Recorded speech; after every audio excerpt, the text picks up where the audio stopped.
Hello दोस्तों, स्वागत है आप सभी का हमारे यूट्यूब चैनल मैथ मेला में। तो आज हम शुरू करने वाले हैं गणित कक्षा 10वीं प्रश्नावली 1.2। तो इसको समझने से पहले हम कुछ नई चीज़ें सीख लेते हैं।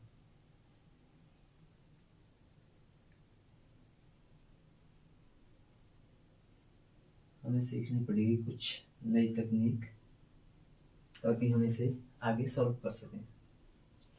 तो इसके लिए कुछ चीज़ें हैं ज़रूरती, जिनके बिना हम इस प्रश्नावली को हल नहीं कर सकते, हमें सीखना ही पड़ेगी। तो चलिए, पहली है परिमेय संख्या।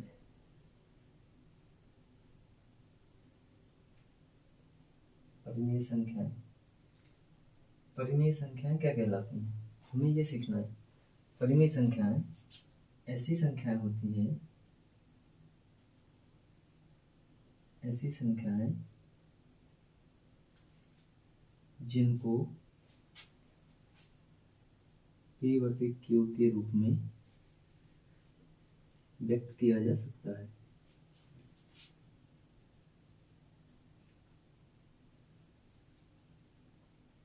ये संख्या कहलाती है परिमेय संख्या, जहां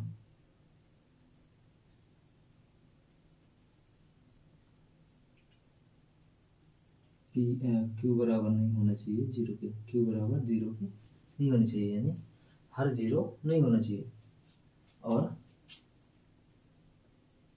इनका जो है HCF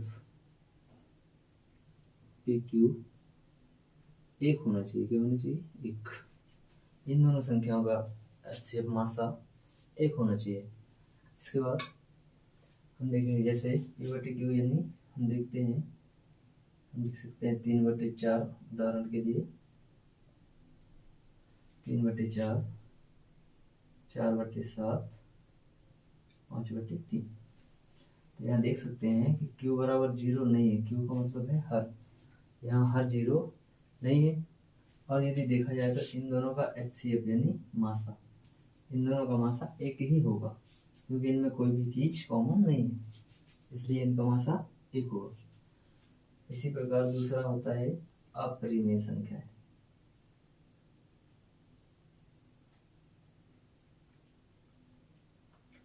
अपरिमेय संख्या कौन सी होंगी?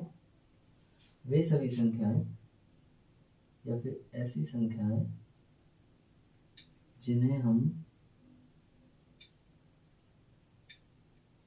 P/Q के रूप में व्यक्त नहीं कर सकते हैं।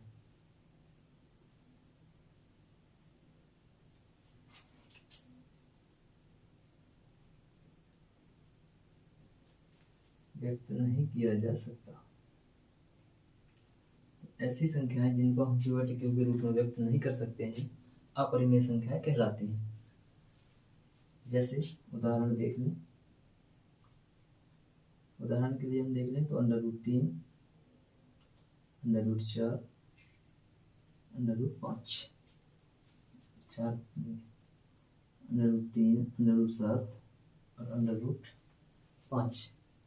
इसके अलावा हम कह सकते हैं सभी जितने भी अभाज्य संख्या होती हैं वो भी अपरिमेय संख्या होती हैं, या ऐसी संख्याएं जिनके दशमलव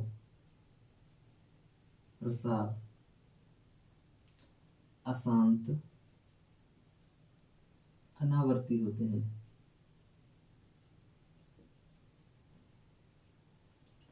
ऐसी संख्याओं को भी हम कह सकते हैं कि अपरिमेय संख्याएं होंगी।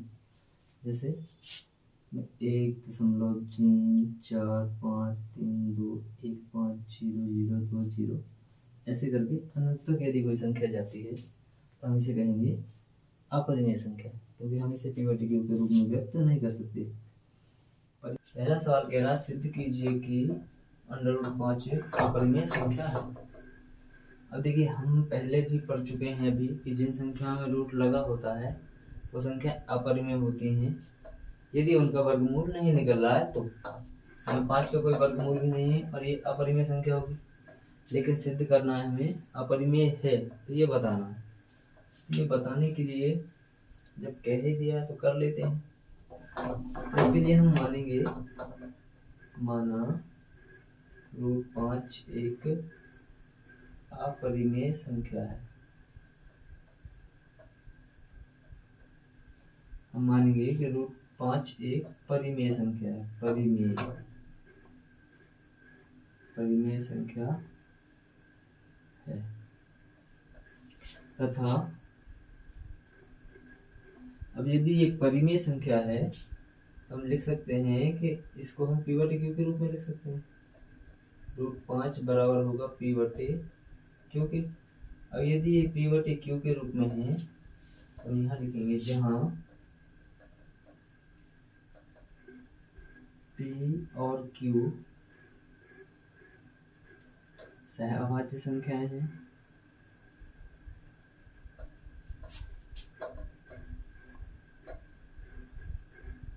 p और q सहअभाज्य संख्याएं हैं, तथा q बराबर नहीं होना चाहिए 0 के। इसका मतलब है q का मान 0 नहीं होना चाहिए और p और q दो सहअभाज्य संख्या होनी चाहिए। अब बात आती है सहअभाज्य संख्याओं की। तो सहअभाज्य संख्याएं वे संख्याएं होती हैं जिनका HCF यानी मासा 1 होता है। जिन संख्याओं का मासा 1 होता है वे संख्या होती हैं सहअभाज्य। तो इसके लिए हम क्या करें, अब हम q का करेंगे पक्षांतर। q का पक्षांतर करेंगे तो √5 क्या आएगा, √5q बराबर आएगा p के। अब दोनों पक्षों का कर देंगे वर्ग, दोनों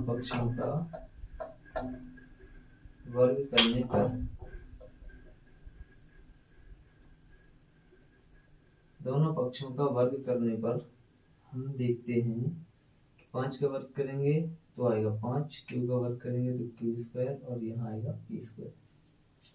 अब यहाँ सोचना है, हमें इसको नाम देते हैं समीकरण 1।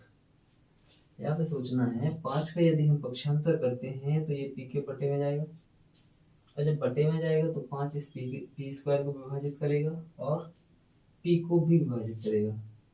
चूंकि 5 हम लिख सकते हैं कुछ की संख्या 5 या 5 ही लिख दो, चूंकि 5 q² को पूर्णतः विभाजित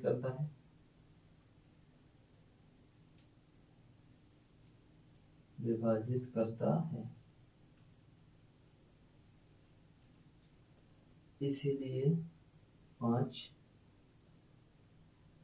p² को 5 जो है p² को विभाजित करता है, तो इसीलिए यह p को भी विभाजित करेगा।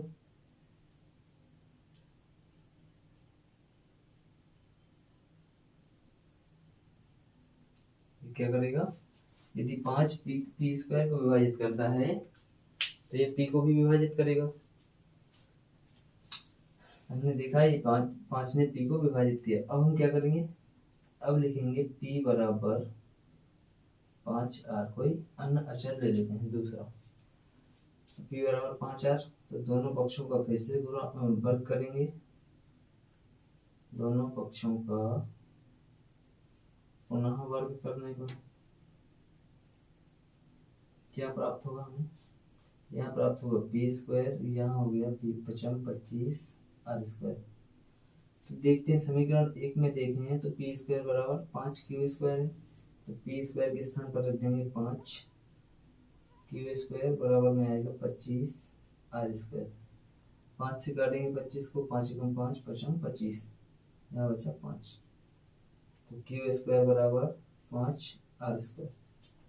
जिस प्रकार हमने यहाँ देखा था तो यहाँ भी देखो, यदि 5 का पक्षांतर करते हैं तो ये q² को विभाजित करेगा और q² को विभाजित करेगा तो q को भी विभाजित करेगा।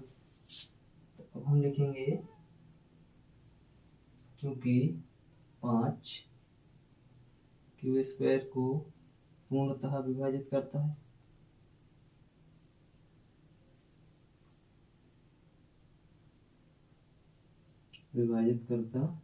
है, इसीलिए 5 q को भी विभाजित करेगा।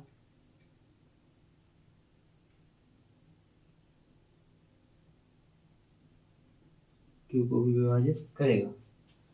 अब यदि ये Q को विभाजित करेगा और P को भी विभाजित करेगा तो ये हो जाएगा दोनों संख्याओं का HCF यानी मासा। जबकि दोनों संख्या P और Q से अभाज्य है, इनका मासा होना चाहिए 1, लेकिन यहाँ मासा हो रहा है 5। यह अवधारणा हमारी गलत है।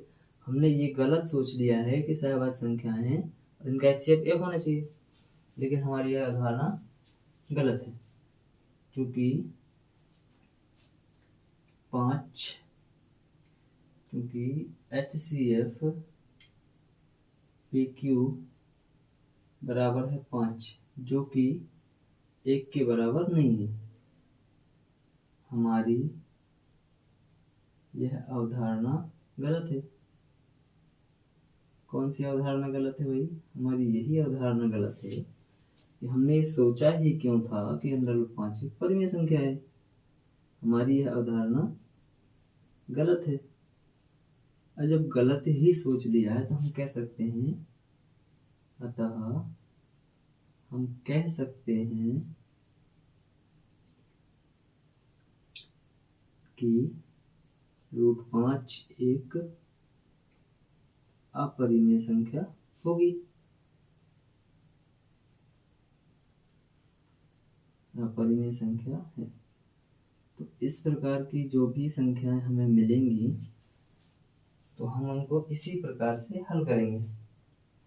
तो इसके बाद हम आपको 2 सवाल होमवर्क के लिए देते हैं। एक तो होगी √2 और √3। इन दोनों को हमें सिद्ध करना है कि ये संख्याएं अपरिमेय संख्याएं हैं। कॉन्सेप्ट सेम रहेगा, भाषा यही रहेगी, केवल √2 और 3 को चेंज करना है। जहाँ जहाँ √5 लिखा है वहाँ 3 लिखेंगे और 2 लिखेंगे। यदि आप लोग इसको एक बार दोहराएंगे तो जरूर आप लोगों से बनेगा।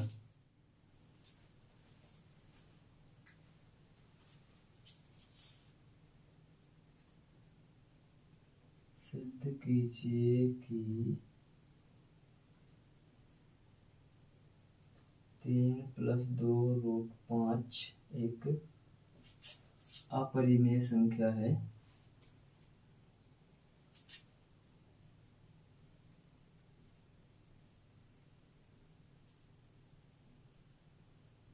अपरिमेय संख्या है।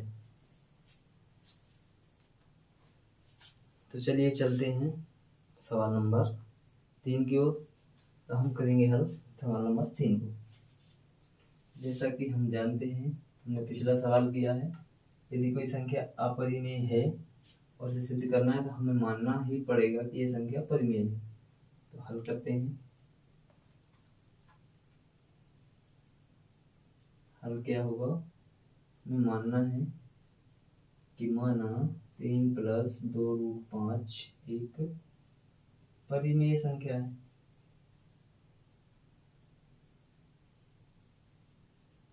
परिमेय संख्या है। अब ये परिमेय संख्या है तो हम इसको P/Q के रूप में भी लिख सकते हैं। इसको लिख सकते हैं P/Q। और जहाँ क्या है, P और Q सहअभाज्य संख्याएं हैं, या हम इसको लिख सकते हैं कि पूर्ण संख्याएं, पूर्णांक हैं जिनका HCF 1 है। सहअभाज्य संख्याएं हैं तथा Q बराबर नहीं है 0 के। फिर वही प्रोसेस। अब क्या करें? 3 का पक्षांतर करते हैं। यहाँ बचे √2 2 × √5 P/Q - 3। 2 का भी पक्षांतर करते हैं तो बचा गया √5 P/Q - 3 बटे में आएगा 2। यहाँ देखते हैं कि ये पूरी संख्या जो है P/Q के रूप में लिखी हुई है। अब यहाँ परिमेय संख्या में परिमेय संख्या को जोड़ें या घटाएं तो ये परिमेय संख्या ही आएगी। फिर भी P/Q के रूप में इसे हम जब देखते हैं तो ये P मान लें और ये Q मान लें तो P/Q के रूप में है। इसका मतलब ये परिमेय संख्या हुई। ये परिमेय संख्या है और पिछले सवाल में ही हमने सिद्ध किया है कि √5 एक अपरिमेय संख्या है। तो क्या एक अपरिमेय संख्या परिमेय संख्या के बराबर हो सकती है? नहीं हो सकती है, क्योंकि हम जानते हैं कि √5 एक अपरिमेय संख्या है।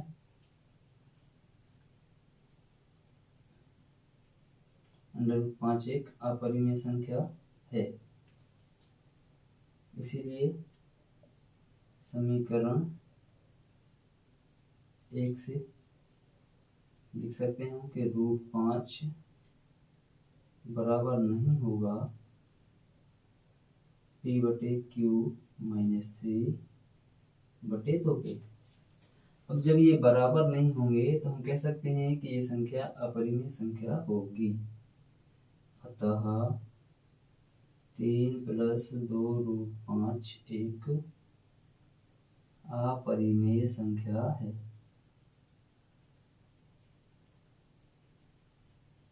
इस प्रकार हमने इस प्रश्न को भी हल कर लिया है।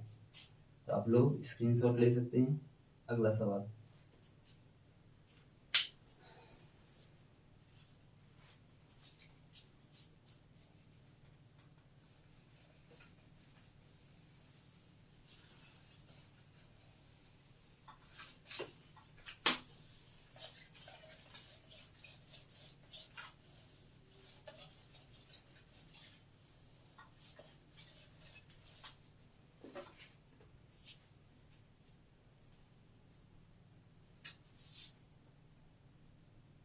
अगला सवाल है, सिद्ध कीजिए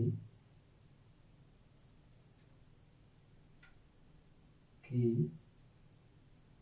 निम्नलिखित संख्याएं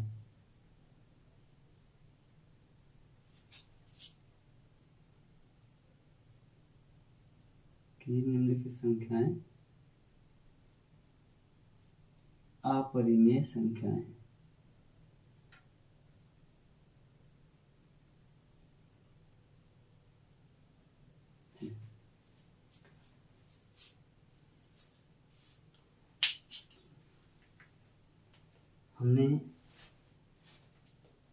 हम 2 सवाल हल कर चुके हैं। अब हम हल करेंगे प्रश्न क्रमांक 3 को। तो चलिए प्रश्न क्रमांक 3 को हल करते हैं। प्रश्न तीसरे का पहला है 1/√2। तो हमें मानना है, इसको हम लिख सकते हैं P/Q के रूप में। माना 1/√2 एक परिमेय संख्या है। वही प्रोसेस परिमेय संख्या है। अब यदि ये परिमेय संख्या है तो हम इसे P/Q के रूप में भी व्यक्त कर सकते हैं। 1/√2 इसको लिख सकते हैं P/Q। इसका हम व्युत्क्रम कर सकते हैं। व्युत्क्रम करने पर हम लिखेंगे, व्युत्क्रम करने पर इसको हम लिख सकते हैं √2 बराबर Q/P। यहाँ लिखेंगे जहाँ P तथा Q, P और Q तो कैसी संख्याएं हैं? सहअभाज्य संख्याएं। सहअभाज्य संख्याएं हैं। P और Q तो सहअभाज्य संख्याएं हैं। अब P बराबर नहीं है 0 के। यहाँ P बराबर 0 के नहीं होगी क्योंकि हर P है। तो यहाँ हम देखते हैं कि P/Q परिमेय संख्या है। इसको ना भी लिखेंगे तो चलेगा। यहाँ देखते हैं हम कि Q/P एक परिमेय संख्या है। Q/P एक परिमेय संख्या है और √2 अपरिमेय संख्या है। तो √2 अपरिमेय संख्या है तो यहाँ हम लिखेंगे चूंकि √2 एक अपरिमेय संख्या है,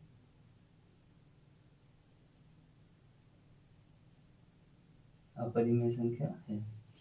जब ये अपरिमेय संख्या है तो हम जानते हैं कि एक अपरिमेय संख्या परिमेय संख्या के बराबर नहीं हो सकती है, इसलिए हमने लिखा पी अंडर रूट 2 बराबर नहीं है क्यू बटे पी के। जब ये बराबर नहीं है अतः हम कह सकते हैं कि 1/√2 एक अपरिमेय संख्या है।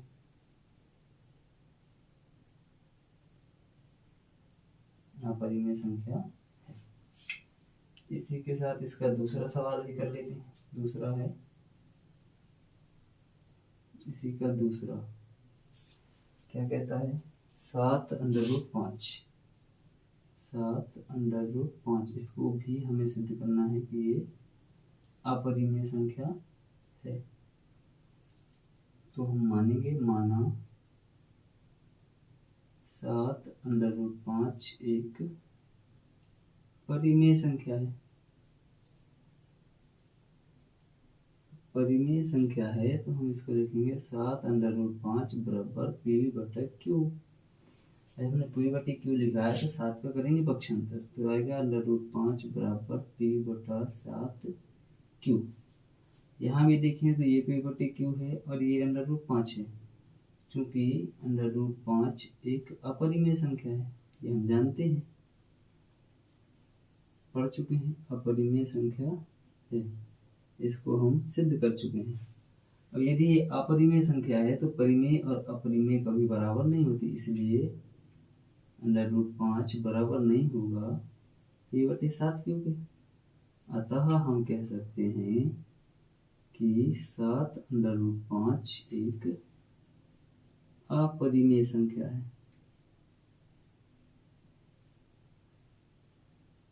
अपरिमेय संख्या है। इसी के साथ हमने प्रश्न क्रमांक 3 का दूसरा भी सॉल्व कर लिया है। अब हम चलेंगे लास्ट और अंतिम सवाल की ओर।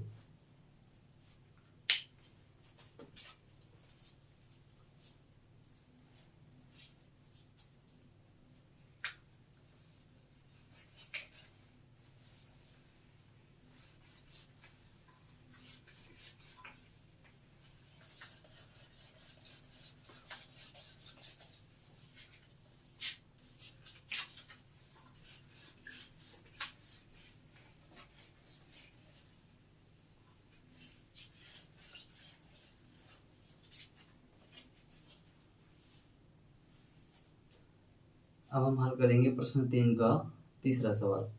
तीसरा सवाल है 6 + √2। इसका तीसरा है तीसरे का 6 + √2। हमें हल करना है तो क्या करना है, हल करना है तो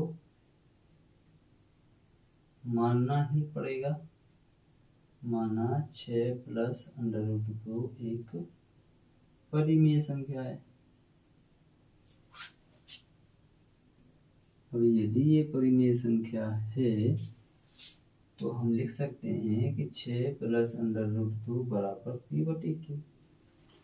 अब पी बटे क्यू के बराबर लिखा है, इसके बाद 6 का पक्षांतर कर देंगे तो आएगा √2 बराबर पी बटे क्यू माइनस 6।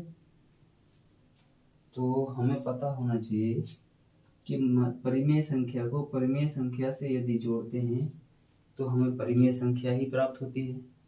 परिमेय से परिमेय को घटाते हैं तो भी हमें परिमेय संख्या ही प्राप्त होती है। तो इस प्रकार हम कह सकते हैं क्योंकि √2 एक अपरिमेय संख्या है।